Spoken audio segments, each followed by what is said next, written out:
aku butuh syariah dan khilafah.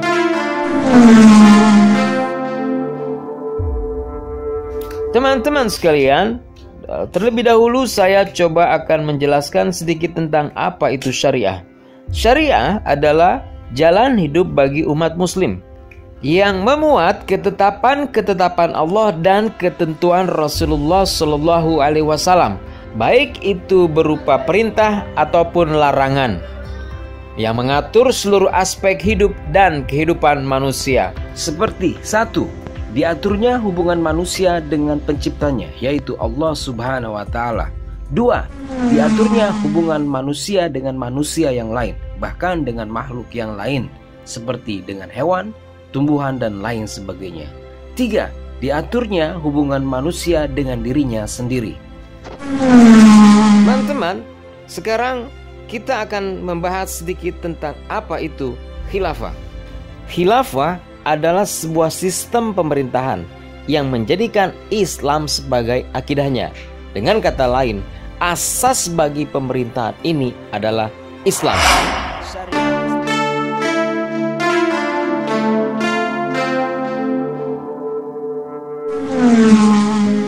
Teman-teman, bicara tentang khilafah, maka kita pun harus bicara tentang khalifah.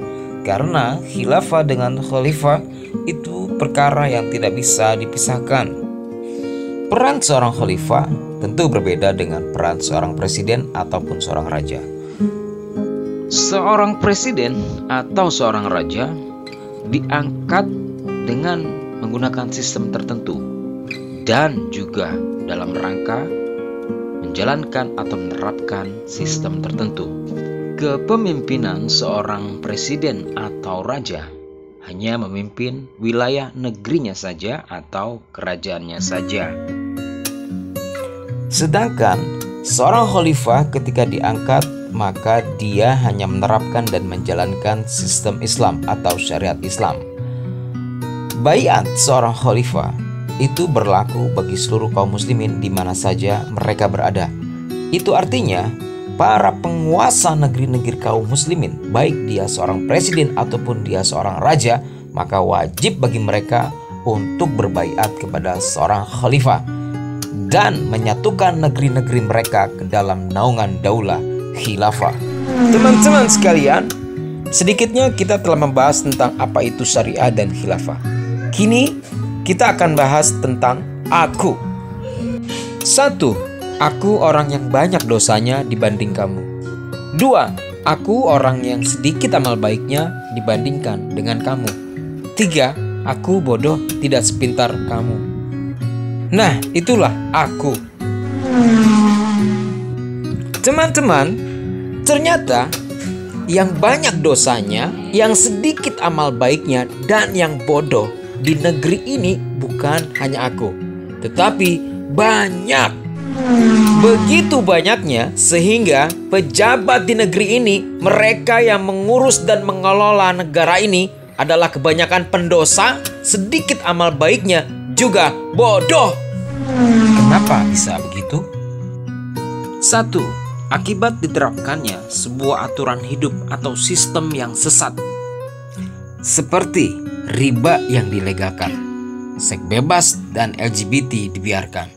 Bahkan kepala negara itu yang melegalkan minuman keras. Hasilnya ada yang hamil duluan, ada yang jadi copet, ada yang jadi jambret. Ada juga yang jadi babi ngepet. Itu tuh yang suka ngejambret uang rakyat, padahal rakyatnya dalam keadaan kepepet. Teman-teman, akibat sistem sesat itulah aku jadi pendosa. Kamu juga pendosa. Bahkan seluruh rakyat di negeri ini, selama sistem sesat itu terus dibiarkan mengatur urusan hidup manusia, maka selama itu pula kita adalah pendosa. 2. Akibat diterapkannya sistem durhaka, yaitu sistem yang mengharamkan apa yang dihalalkan Allah, atau sistem yang menghalalkan apa yang diharamkan Allah, maka jadilah sebagian besar rakyat negeri ini termasuk kamu, aku, menjadi orang yang tak lagi mampu bisa membedakan mana hak dan mana yang batil, mana yang harus diperjuangkan dan mana yang harus dibuang. Sedikit amal baiknya, banyak maksiatnya. 3. Akibat diterapkannya sistem kufur, yaitu sistem yang menentang perintah Allah dan malah melaksanakan apa yang dilarang Allah. Sistem kufur itulah yang dinamakan sistem demokrasi, sistem yang lahir dari akidah sekularisme, memisahkan agama dari negara. Teman-teman sekalian, memisahkan Islam dari negara itulah bodoh. Biar tidak lagi jadi pendosa yang sedikit amal baiknya sekaligus bodoh, untuk itulah aku butuh syariah dan khilafah.